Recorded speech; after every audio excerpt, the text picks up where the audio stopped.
Bismillahirrahmanirrahim. Assalamualaikum warahmatullahi wabarakatuh.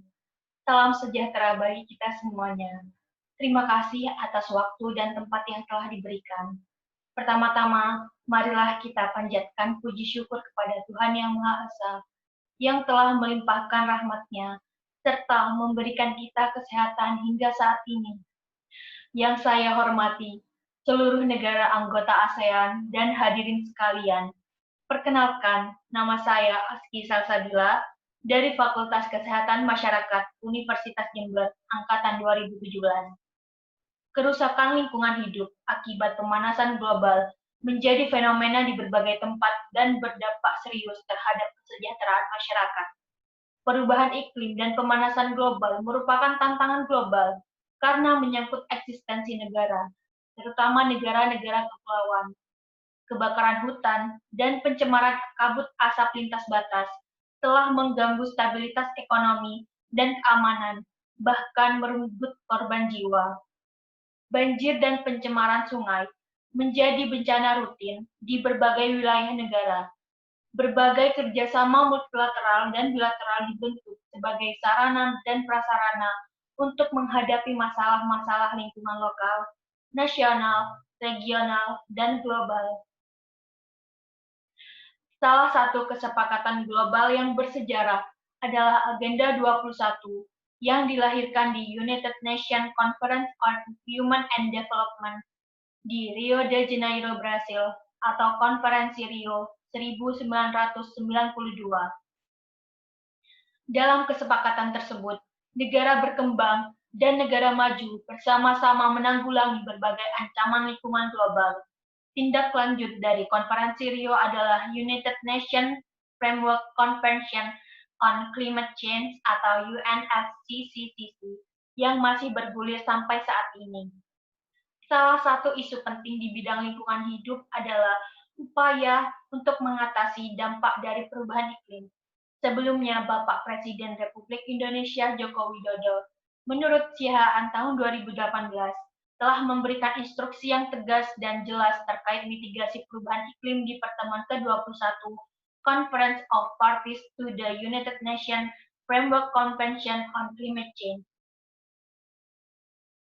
pada tanggal 30 November tahun 2015 di Paris, Prancis. Negara Indonesia berkepentingan dan memiliki andil cukup besar dalam keberhasilan disepakatinya Paris Agreement yang disahkan dalam konferensi tersebut. Peran aktif Indonesia guna mengatasi dampak perubahan iklim secara konkret diwujudkan dalam bentuk komitmen untuk mengurangi emisi 29% dengan mekanisme business as usual atau pengurangan 41% dengan mekanisme bantuan internasional. Tentunya, komitmen Indonesia tidak terbatas hanya pada aspek mitigasi, namun juga mengambil kebijakan dan tindakan dalam aspek adaptasi. Bencana lingkungan hidup seperti kebakaran hutan dan pencemaran kabut asap lintas batas menjadi titik putar bagi negara Indonesia mereformulasikan konsep diplomasi lingkungan Indonesia. Pada era Bapak Presiden Susilo Bambang Yudhoyono, Indonesia menjadi sangat aktif di dalam berbagai forum negosiasi lingkungan multilateral seperti pada sidang UNFCCC ke-17 atau COP ke-13 pada tahun 2007 di Bali, Denpasar. Indonesia sendiri sebagai tuan rumah dalam pertemuan di Bali tahun 2007 menegakkan pentingnya mencapai kesepakatan dalam implementasi protokol Kyoto, terutama Clean Development Mechanism atau CDM, dan perlunya mencari model baru pasca 2012. Negara Indonesia menekankan pada ide pengurangan emisi dari deforestasi di negara berkembang atau REDD sebagai salah satu alternatif untuk dimasukkan dalam mekanisme pasca 2012. Selain itu, berbagai kebijakan domestik dihasilkan untuk menahan laju deforestasi dan kerusakan lingkungan hidup.